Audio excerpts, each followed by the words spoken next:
Hello everyone from Tony the Scargos. Today I'm very happy to be here with Jeri Ellsworth from TiltFive and to interview her about upcoming or just launched augmented reality glasses for tabletop gaming. So Jeri, I'm very happy to be here with you. Oh, it's great to be here. Thanks for taking the time to interview. And so let's start, because I guess the people that will watch this video will be very interesting about who you are and what you do. So who you are and what's your background, because I know that it's not your first rodeo with augmented reality.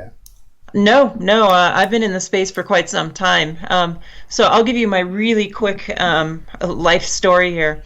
I've been a lifelong builder and creator. I got into auto racing when I was a teenager. I built my own race cars, big V8 powered cars.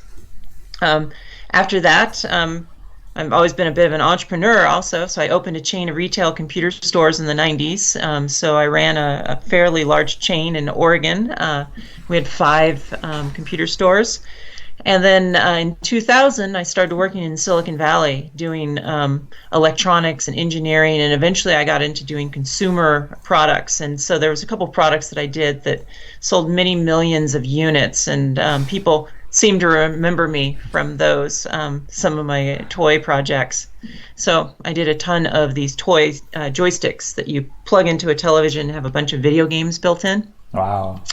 Yeah, and then my background in virtual reality and augmented reality started when I was hired at Valve Software to run their R&D lab. And so I put together the entire R&D lab for Valve Software. Wow. And out of that, a lot of really exciting technology was developed, including arguably a lot of the technology in Oculus, and the HTC Vive was our team. We did that.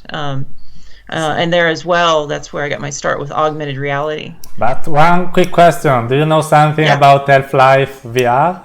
Half-Life VR? I don't know anything about Half-Life 3 or Half-Life VR. Gabe Newell told me time and time again, he's like, I wish they would just build Half-Life 3. I would make billions of dollars if they would just do it. Valve Software is a very funny place because they don't have a formal management, so it's kind of all self-organizing. And if they don't feel like, as a group, doing Half-Life 3 or Half-Life VR, it just won't happen. And it's an interesting place to work. Cool. And then after Valve, I started an AR company called CastAR, where we're doing augmented reality. Very similar to the technology we'll be talking about today. But, you know, as Silicon Valley startups go, things don't always end the way that you want. Here in Silicon Valley, there's a lot of pressure to go big fast and get acquired by Facebook or some big company. And our investors tried to do that. And so it didn't work out. However, the technology was so good that our core team purchased a bunch of the IP and technology, and that's what we used as a foundation for TiltFive. And so it has some of the DNA from CastAR, but it has a lot of new technology. That's so beautiful. But yeah. So what is this TiltFive AR headset? So talk us about it. I know in these days I think everyone is asking you this question. Yeah. Well, my background in consumer products is I love making products that are about fun. I love making products that bring people together to play. And that's what we've done with TiltFive. So we've taken the really difficult problem of augmented reality. And there's a lot of companies working on augmented reality headsets right now. But one of the challenges is if you try to make a headset that does everything for everyone, it falls short in every dimension. It ends up being not great for everyone, and it's expensive. So, like, our nearest competitor is about $2,500. So at TiltFive, we designed a really clever system that only works on tabletop experiences, but it has features that are just leaps and bounds above what the the big Magic Leap or HoloLens type AR systems are. So here's a sneak peek of the glasses. So they're 85 grams, they're super lightweight, they have folding arms, they have a 110-degree field of view, so it fills the entire table with graphics. Yeah, huge field of view. And that's because we've used this very clever optical system. So instead of trying to do expensive waveguides like a HoloLens, we project out to this special game board. And what that means is that we've solved two huge problems: the field of view, and three actually. The second is all these systems are fixed focus, and almost all VR systems are fixed focus as well. So that means that when you get close to virtual objects, you have to force your eyes to focus at a different distance, and it can be stressful. And the other thing that our system solves as far as optics is occlusion. So all these other systems, if you put your hands in front of a virtual object, it renders graphics over the top and messes up the illusion. So our system does proper occlusion, so everything ends up in the correct place and your hands can move through the scene. Some of the other features in our headset is we have full telephony, so you can do telepresence with people. So it has speakers and microphones, so you can talk to people.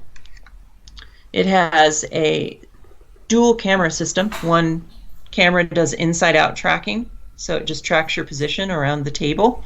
So there's no sensors that you have to put in the room. The other one is used for pure machine vision. So we can do hand tracking, so you can reach into this virtual space and move stuff around. We can track wands, so this is our 6 degrees of freedom wand that comes with it. We can track objects like miniatures, like little D&D figures and things like that. So is this already implemented? Yeah, I don't know if you've seen any of the videos of yeah, I thought there was CGI, some concept videos. So it's a true feature already implemented in the glasses. Yeah, a lot of these features are already prototyped and we're demonstrating them. Wow. So we just went to 3 big shows here in the United States, Penny Arcade, Gen Con, and XOXO, and we showed the system to thousands of people. And what we showed at the event was we showed tracking cards. So you would put playing cards and things would happen. Little chips, you could put these physical chips down and fight enemies with these chips. And then, of course, we showed a lot of video game content. And so we have, presumably this is going live about the time our Kickstarter goes live. In the Kickstarter, you're going to see hand tracking and more of the advanced tracking being demonstrated. Wow. So it's a lot. I'm sorry. That's a ton. I thought that was only showing AR elements on the table. Instead, you implemented lots of features that make it really interesting to create different kinds of board games. So I'm thinking to summarize it, the way we like to think about it is there's a lot of things that you love about video games. There's a lot of things that you love about board games. We want to marry those two together. And so there's a lot of variability. So we can do pure video games. We can do pure board games with some additional graphics and stuff, or anything in between. And so one of the things I'm personally excited about is it's hard to get my friends around the table and get them over to my house to play board games. So we can take one game board and another game board in a different place, and we can link those 2 game boards together. So you have a shared holographic space. And so since we have the ability to track your hands, you could be doing a D&D campaign, for instance, and you can do something like an eerie mist settles into the valley and you wave your hand over the game board, and eerie mist actually comes out of your hand. So all your friends that are in the room with you are seeing this mist come out of your hands. But the people that are playing with you across the world also see a virtual representation of your hand, and the eerie mist comes out of your hand. And you're talking to them, and you're, Or you take a playing card and you put a playing card down, you would see a virtual representation of that card go down, and the game character would spring out of it and go attack something in the scene. Or you could take a little toy dragon and put it down and track its position, and it could be breathing fire. Yeah, it's neat. I'm amazed. And it goes back to these clever compromises that we made in the optical system. So if you were to use some other system and you tried to put like a toy or a miniature on the table and have it breathe fire, your eyes wouldn't be able to focus on the object and the fire at the same time because they wouldn't be at the same focal distance, and it would cause your brain to hurt. And so our system does that correctly. Wow, can't wait to try them. But... Yeah. And we have like, so some other stuff, since your audience is probably very technical and VR savvy, we've done a really, really interesting thing in the headset. So let me compare it to virtual reality. In virtual reality, you have to do this reprojection. Oculus calls it time warp. And that means that your video card and your computer has to be running at a really high frame rate to correct for your head motion. And we've rolled that all into the headset. So there's a chip in the headset that's taking the graphics from the computer or phone that you plug into, puts it in the headset, then the headset upscales that to 180 frames per second. And then inside the headset, there's a tracking loop. So there's IMUs, there's cameras running at 1,000 hertz. Correction, camera's not running at 1,000 hertz. The IMU is running over 1,000 hertz. The camera is running 100 plus hertz. And then what happens is the image comes up. It could come up at 30 frames per second, which is very doable on any computer. And then it gets upscaled to 180 hertz, and then it's positioned on the table correctly. One of my favorite demos to do for techie people when they come through the lab is I will put the headset on, I'll show them a demo, and they're like, oh, the tracking is fantastic, and they're wiggling their heads around like they do on all the VR people go, ah. It's like, yep, it's got 6 milliseconds latency. Wow. And and then what I do is I turn Unity off, I turn the game off, and I let them sit there for a second. They're like, this is great. By the way, the game isn't actually running right now. That's just the last image that went up to the headset, and people's minds that know this technology just explode. So there's some other key benefits of this technology. And this is what, I said that we were at CastAR. We didn't have any of this at CastAR. So the last couple years, we've been developing this technology and developing this small form factor. But the key advantage, several of the key advantages of this is you can use pretty lightweight phones to have a pretty rich experience, because phones can easily render 30 to 60 frames per second. And then we just upscale the frame rate to what we need. The other thing is you can plug into PCs. So that means you can run multiple headsets off of one PC. Okay. So it's possible to connect like up to how many? 5, 6, 10? Depends on how it comes down to frame rate. So say your animation. So if you don't mind 30 frames per second animation, which a lot of games just run at 30 frames, then you could probably have multiple, I can't say, it depends on your PC, how many you can actually run. But it's just how comfortable you are with the animation, not you don't have a bad AR experience. Yeah, because the tracking is all embedded on the device. So. Yeah, I'm super proud of this. Like, when I worked at Valve Software, that was about 8 years ago. One of the first things I'm like, this is how it's going to be done someday. And it took like 7 or 8 years before all the technology existed in the chips. And this is actually one of the circuit boards. Our fans on Twitter actually named it. It's called Archie. But there's one chip. The entire headset runs off of one chip. Does all the projectors, does all the cameras. It does, does it all. While we're talking about cameras, sorry, I love getting technical. Yeah, I love that as well. So keep going. Yeah, the cameras are infrared. I'm proud of this too, because I actually helped invent some of the technology in this too.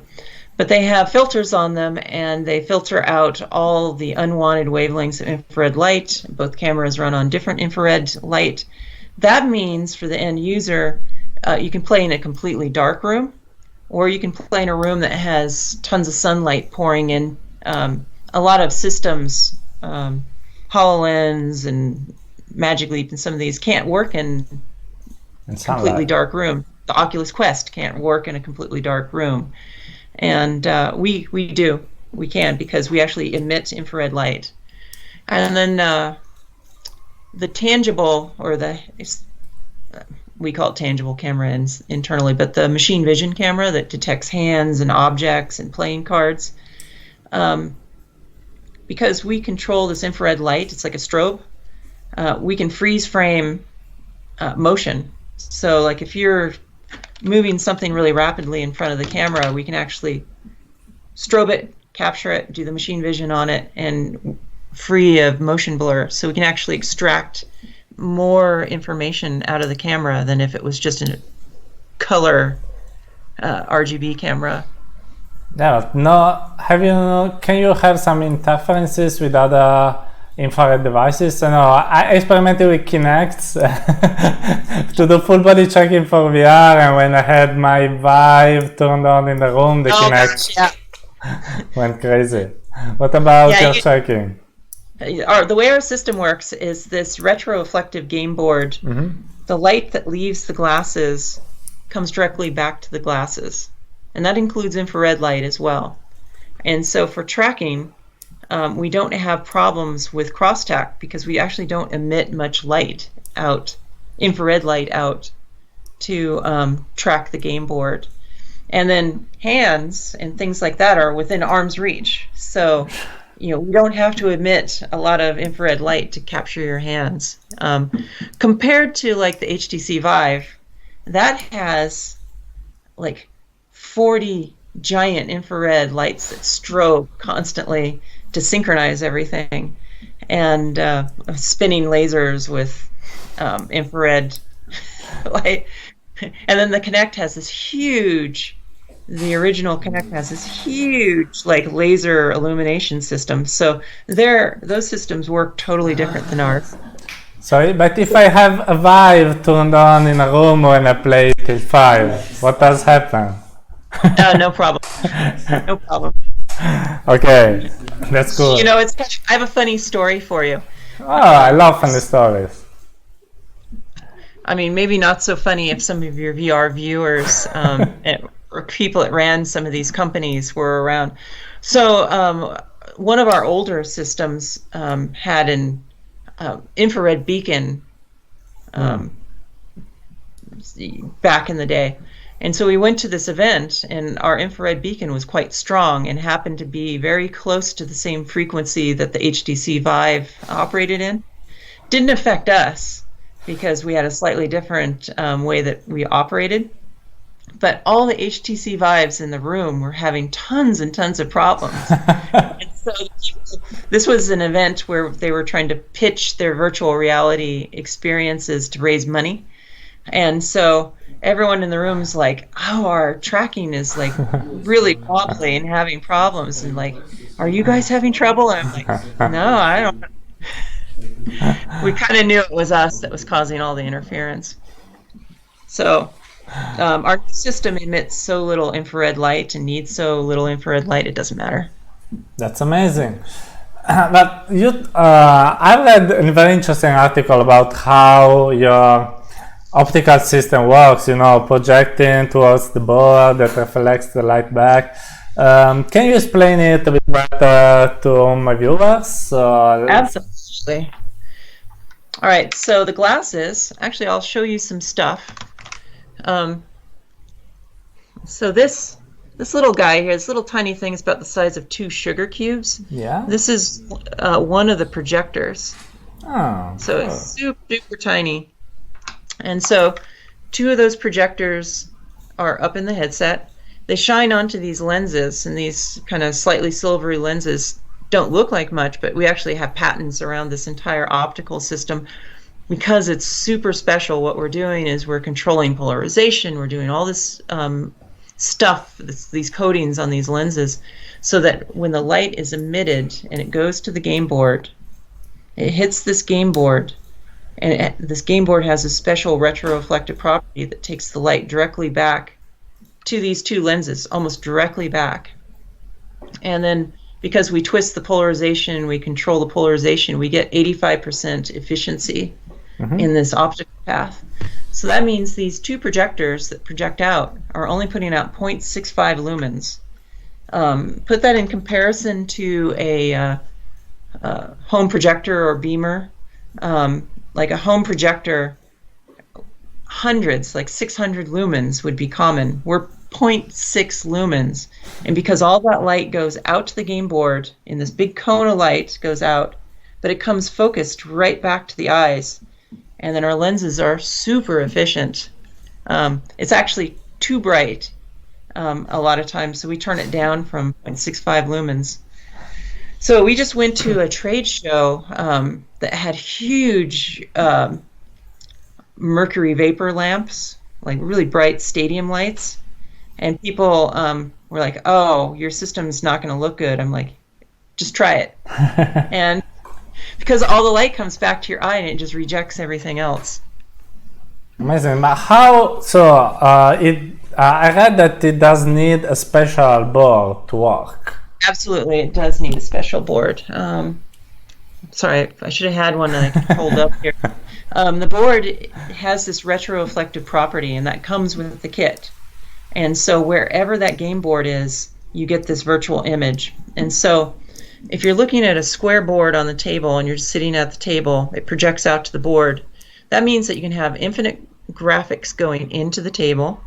So your virtual objects can be in the table, and then you can have graphics that comes clear up to your face.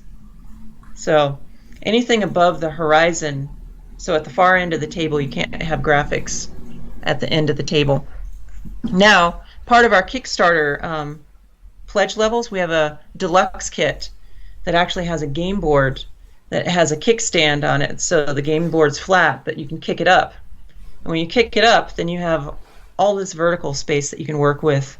So you can have like 20 inches of holographic stuff happening like way up here, way up in front of you. How the board reflects the light back? So it's a special material that... Yeah. It's called retroreflector. And so it's this silvery film that all the light that hits it just comes directly back to each user.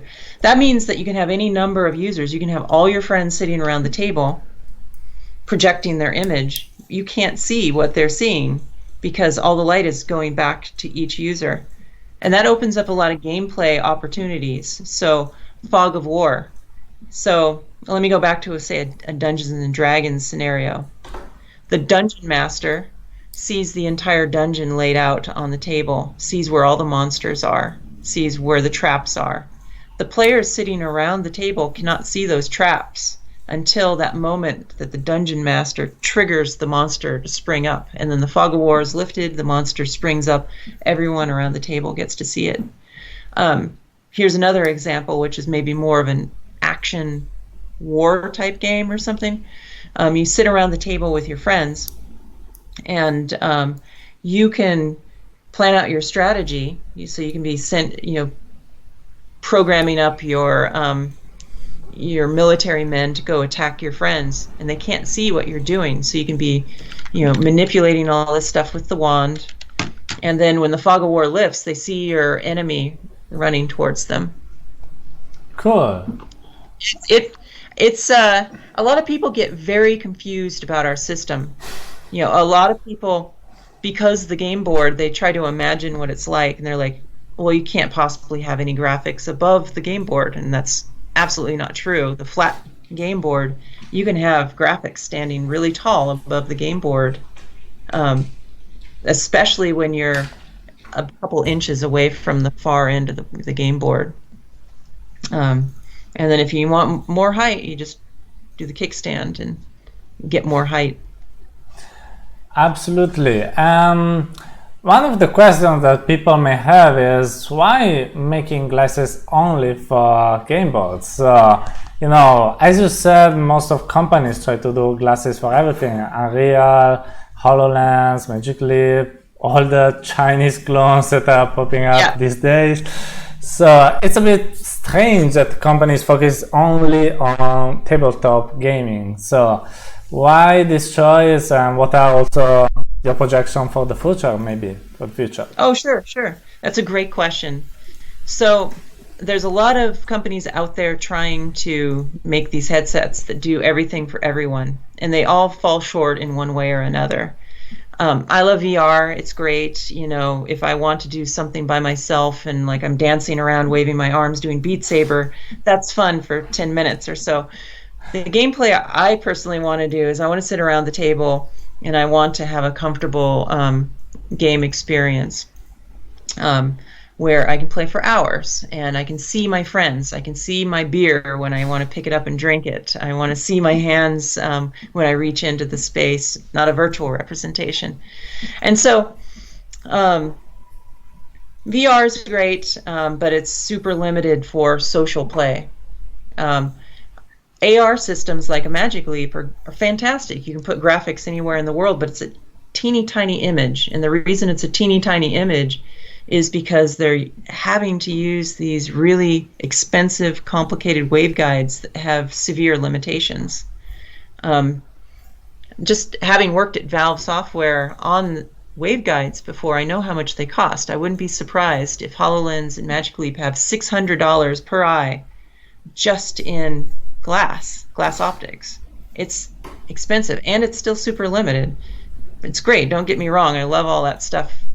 But what we can do is we have a 110-degree field of view. We can fill the entire table with graphics. No one else can do that. You know, there's some Chinese ones out there that have like a 50-degree field of view. That's not adequate to do anything within arm's reach because the image is way too small and it's not in focus. So complicated answer.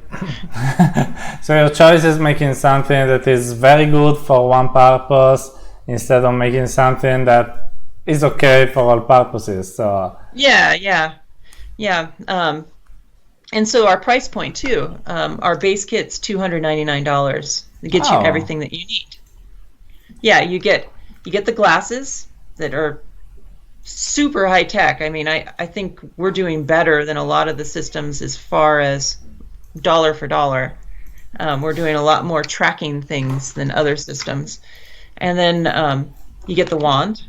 So you get a 6 degrees of freedom wand. So your VR viewers totally understand those. I don't have to explain those. And then you get the game board. And then we provide a dozen games with it right out of the box. And then we have a ton of partners we've been working with. And there's some really exciting announcements we're going to be making during this Kickstarter campaign.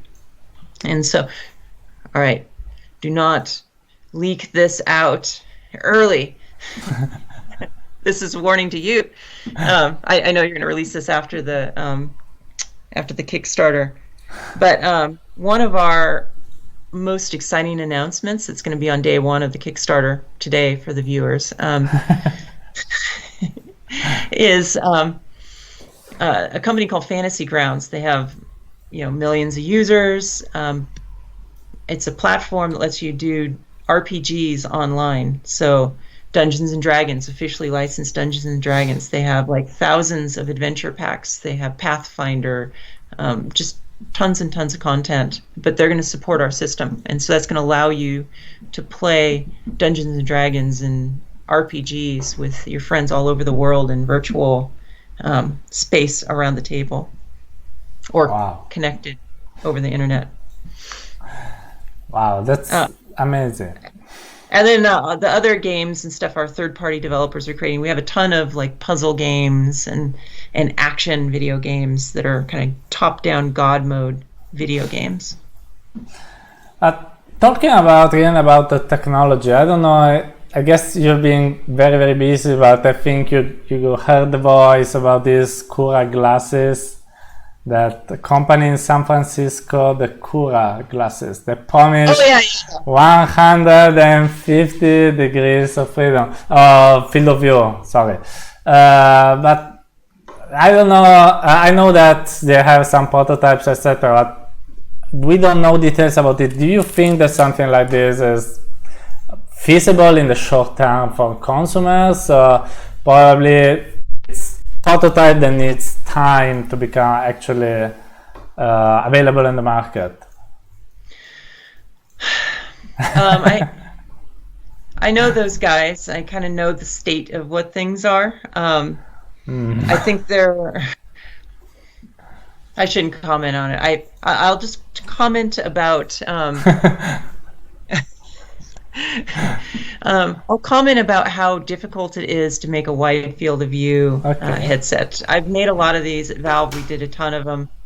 If you don't mind sticking something that's way out, huge, just way out here that's not practical to wear, like a big giant reflector, you can make a wide field of view.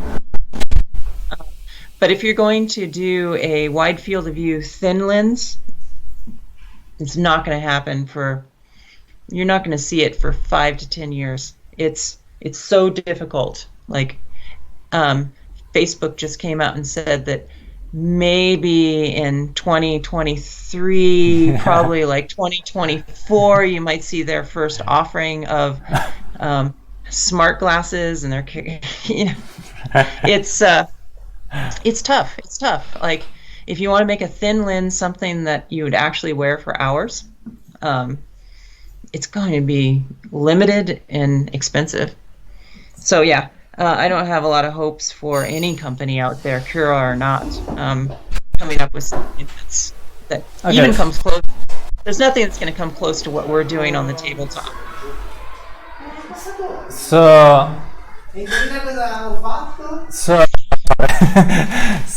according, so it's interesting. This means that, in your opinion, unless something breaks completely the rules, we will have really usable augmented reality for consumers maybe in 6 years, because I don't think consumers will like the teeny window. Nope. I think there's opportunity.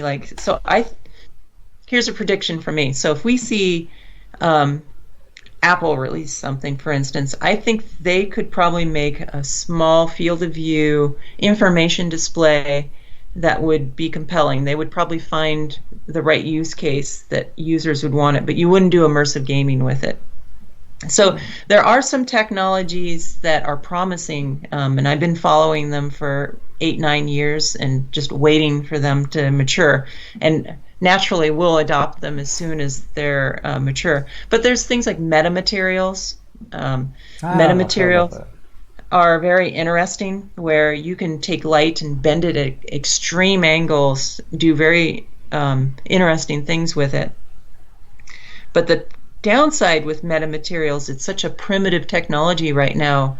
Its efficiency is like 0.01 efficient. So if you beam light at this metamaterial and you want it to bend light, so if you want to do 110 degree field of view like our glasses, you have to bend the light 110 degrees and send it back to the user's eyes. Metamaterials potentially could do that, but you only get like 0.01 of the light coming in, so it's not usable yet. Okay, but returning to your technology, you think... okay. It's been an interesting journey, because I was really curious to have an opinion from an expert, because I'm in the field, but I'm not an expert in optics. So I would like to know when we could see something like that. But I think that I want people to discover more about your device. And one question that I have is that you come from CastAR, as you said. Yeah. It's interesting, because I was already in the AR VR field. I was quite disappointed to see it fail, and was also quite surprised. And I would like to know, I don't know how to say that, what are the lessons that you've learned while doing CastAR, and how do we see them today in TiltFive? So when you go through life, you make a lot of mistakes, and I made a lot of mistakes with CastAR. one of the things that I did was, we had this vision of tabletop entertainment, and that was what we started the company on, very much what I'm talking about today. But being kind of young and naive in Silicon Valley startup world, you have to be very careful who you take money from. So what happened with us is, like, we did a Kickstarter. It was very successful. We shipped units. We shipped several hundred units out. We took this money from this investor, and the investor came through and said, like, stop working on what you're working on. Now that we've given you money, we want you to do a totally different product and go after a totally different market. And I had not been smart about maintaining my CEO position in the company. I'd let it go, and I'd given it to these executives, so they took us completely in a different direction. However, I'm super proud that when our investors and these executives that they brought in decided to take us in a totally different direction, I insisted that we give all the money back to the Kickstarter backers, and we did that. We gave 100% of the money back to the Kickstarters when our investors told us that we weren't building that product anymore. So that's basically what happened. So lessons learned. I shouldn't have doubted myself. I doubted myself, so I let a new CEO come in and run the company. Like, I think I'm doing a fantastic job as a CEO in TiltFive. Like, we have more excitement around TiltFive than we ever did at CastAR, because I'm running it my way. And in the last year, of course, I've talked to investors, and I've had investors come in like, sure, we'll give you some money. And we've taken some venture capital to get this far. And I've talked to some investors, and they're like, well, we'll give you money, but you can't be CEO. And I'm like, okay, bye. We're not taking your money. So I've learned, I'm only taking money from investors that believe in my vision and believe that I can do it. That's very important lesson. A very important lesson. So this was CastAR was my first venture-backed company. I don't know, for viewers that may not know what a venture-backed company is, it's like, you can do a traditional business, which I'd done in the past, where you sell a product that you buy and then you make a little margin and then you just kind of grow it really slowly. But in Silicon Valley, you can go to these people that manage money, and they give you big sums of money, millions of dollars, but they take partial control of your company, right? And if you give too much of that control away, pretty soon they're running your company. And that's what happened. And I'm not going to let that happen again.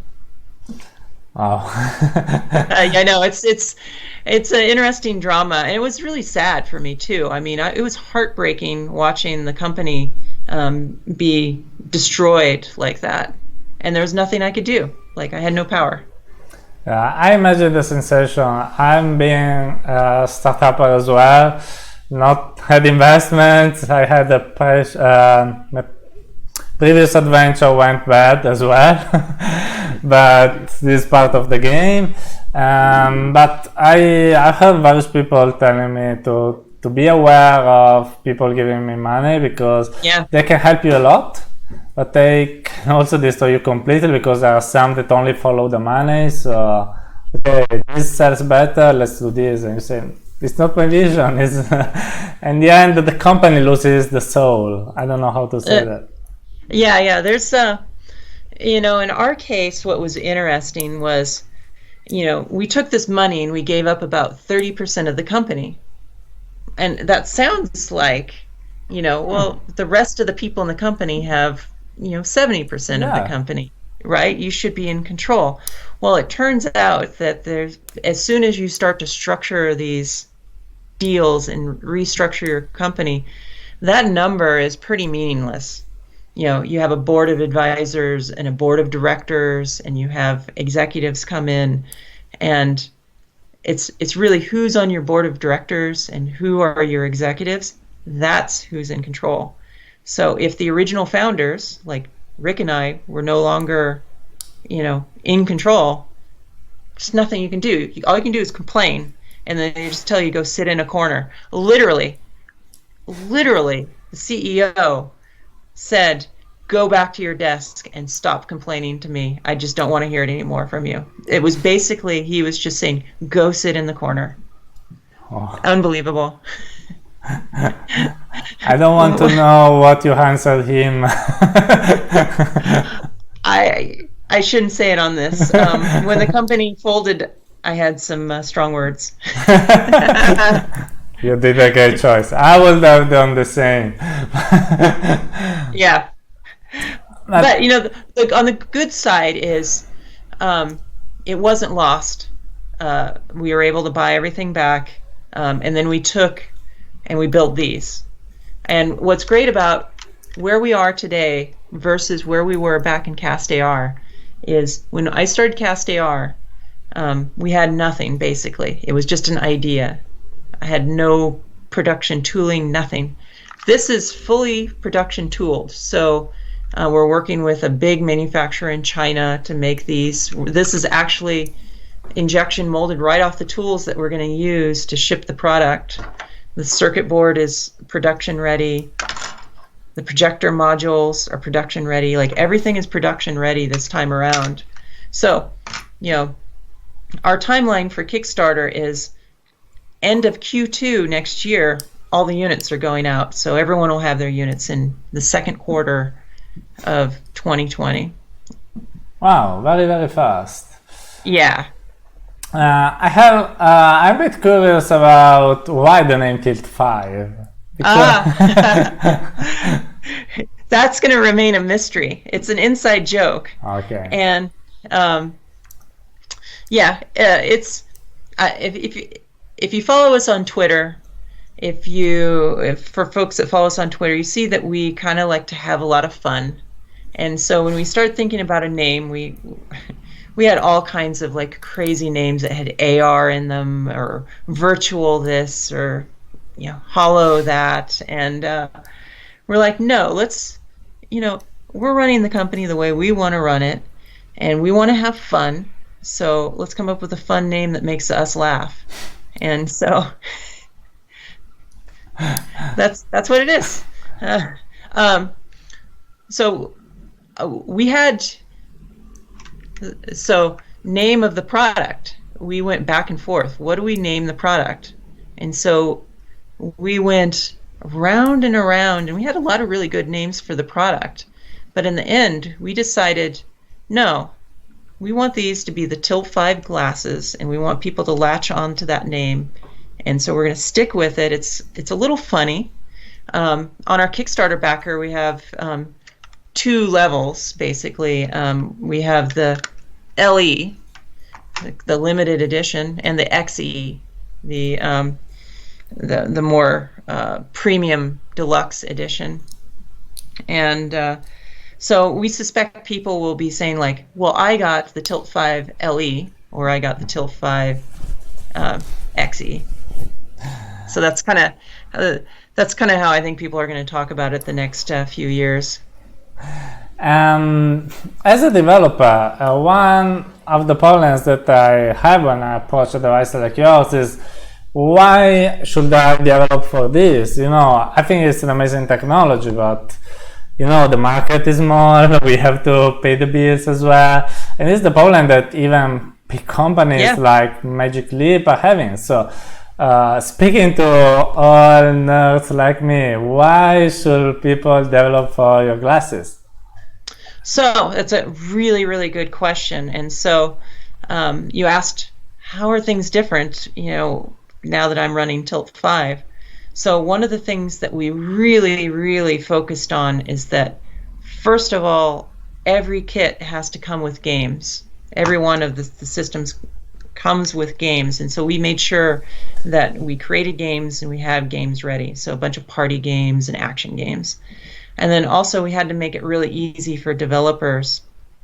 And so we put a lot of work into making it just dead simple to bring a game over. So if you have a virtual reality game and it's mostly top down, it's almost zero work to get it onto our system. So a lot of content has come to us that way. So when you look on our Kickstarter page, we have some announcements of official content coming to our system. Some of it's actually virtual reality software that actually plays better on our system.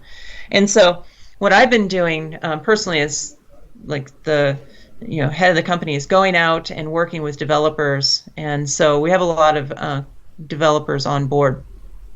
Having developers, games, and all this content on board means that we're going to sell a lot more units. And that means there's more incentive for developers like yourself to participate. Is it an Xbox? No, it's not going to.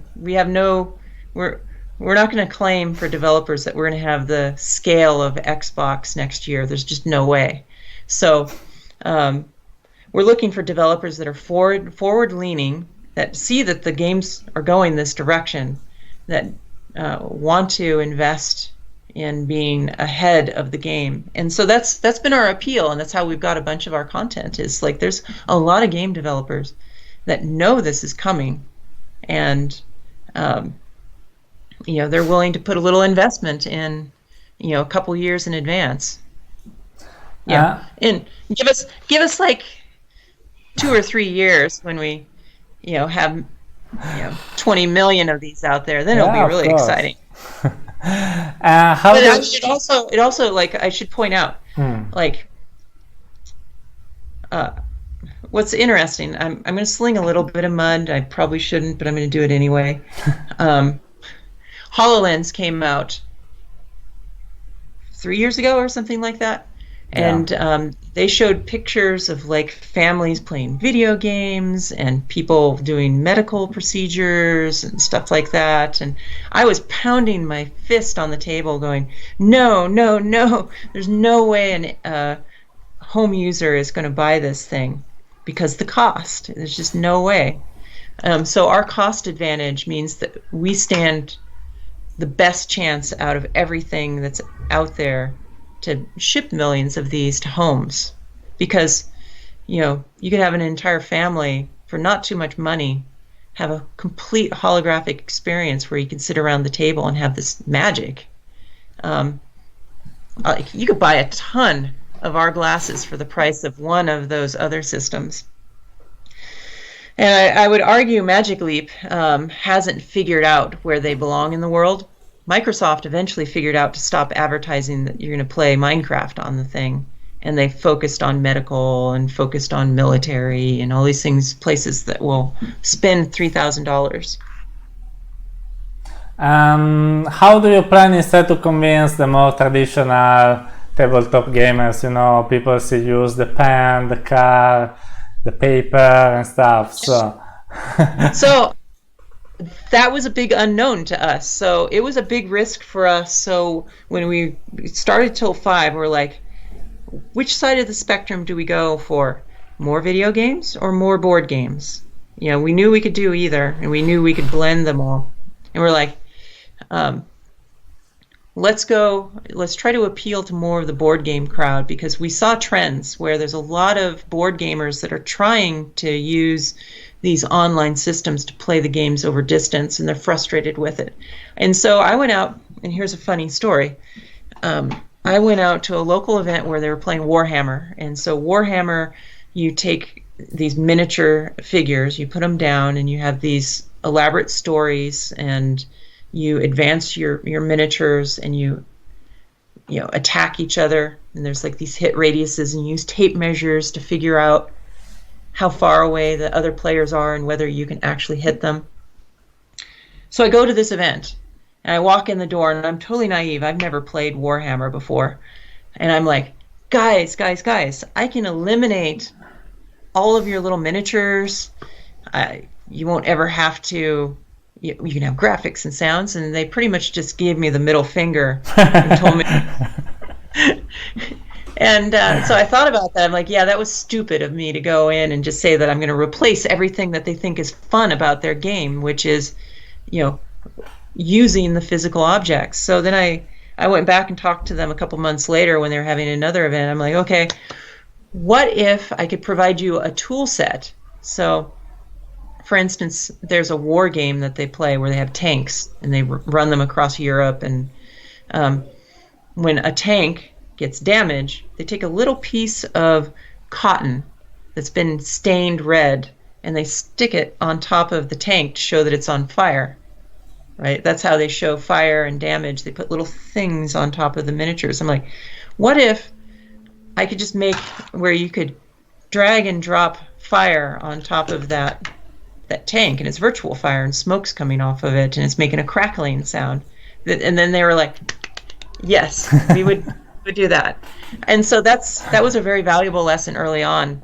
Like, and so we spent a bunch of time talking to tabletop gamers, and so that's why we focused so much on the ability to track your hands, track playing cards, track miniatures, so that we wouldn't take the fun elements away from board games. We would just enhance them. Amazing. Sorry, long answer. No, it's very interesting. Just one of the one of the last questions is that I've read on Twitter some stories about people trying CastAR, like Bill Gates, Mark Zuckerberg, and such. So can you tell us some of them? Stories of people using. Say that again. People that try the CastAR glasses. You said that Bill Gates tried them, Mark Zuckerberg, and lots of other celebrities in the valley. So can you tell us these stories? Yeah. Being in Silicon Valley, you get exposed to a bunch of these folks. Bill Gates was interesting when he tried the technology out. He came through a connection that we had, and so he tries on the glasses. And so we've shown the glasses to thousands of people at these different trade shows, right? We've run thousands of people through, and like the most common thing that people say as soon as you slip the glasses on, they go, "Oh wow!" That's the first thing they do. And Bill Gates slips them on, and he's just deadpan, silent. And so we run him through some demos, and there's like some demos that are like exciting, like big things happen, and like no reaction. And then at the end he takes it off and he's like, that was very, very good. And then he goes into asking me like super technical questions about the tracking and about the optics and the compute and like the algorithms. And I'm like, oh wow, like he liked it, but just his personality was not like most people would be like, oh wow. So that was kind of cool. I mean, Wozniak has come through and seen it. He's actually tweeted about it, saying how cool he thought it was. We had the people that know the television shows Silicon Valley. So Thomas Middleditch, that is the main actor on that, randomly showed up at our office and heard about it and tried it out. He liked it a lot. But celebrities are cool. What I think is more interesting is that we went to the Penny Arcade Show or Gen Con and we ran thousands of people through, and the overwhelming response, like 99% of the people are like, holy crap, I need to buy this. That's amazing. Yeah, I mean, I'm not lying. If you go to our Kickstarter page. Amazing. But how... If you go to our Kickstarter page, we have like tons of those people we interviewed just describe what they thought of it. But how people can buy it, what's the price, what are the possibilities people can find on the Kickstarter page? So I guess at the end of the video, everyone will want to buy the TiltFive glasses. So how can they buy them? Go to our Kickstarter. We have basically 3 levels. The time of filming this, we're still like working on like logistics, so the price is going to wiggle on 2 of them just a tiny bit while we figure that out, like today. So $299 is your base kit, and so what you get is you get the glasses, you get the wand, you get the game board, you get a dozen games or so, You get the SDK. Every one of the units is a dev kit. So that's the base kit. Nothing fancy. It comes in a plain brown box, has the square board that folds, right? So that's that kit. Then we have a more deluxe kit, which is only a little bit more. And so it comes with a nice carrying case with a handle that the board goes into. It comes with a more advanced game board, which is modular. So it can be clipped together, and it can be rectangular, it can be square, it can be tipped up on one end so you can have more graphics above the table. And then our third option is going to be a 3-pack of glasses. So you get 3 glasses. So you get everything in the deluxe kit. So you get the deluxe game board that's rectangular, and 3 wands, 3 glasses. And that's basically it. That's the basic levels. We're trying to keep it really simple. We have some interesting stretch goals that are going to unlock the ability to get different colors of different things, and that's only available on the more premium kits. So cool. So we're at the end of this interview. So there is the last question that is the same that I ask everyone. Is that some kind of open question? So if there is something else that you want to tell my viewers, my readers, and that I don't have asked you, you're free to talk. Even middle fingers to investors, what you want. Give the finger to investors. I'm never going to raise money in Silicon Valley if I do that. Let me see here. What hasn't been? I mean, I think one of our biggest struggles. We just did a big news story yesterday, and we brought one of reporters through, and they were like, "Oh my God, there's so many things you can do. You can do video games. You can do board games. You can do data visualization. You can put a card down and a character can spring out of it, or you can have a card with some of the reflective material and there's game characters running around and on the card, and you can do tiles that have the reflective material." You know, that's our biggest thing, is like the system's so flexible, your mind is going to run wild with the different things that you can do with it, especially when you start thinking about modifying, the game board to have like more reflective bits around where you can have more graphics, and so I just encourage people to go look at kind of what we're offering, and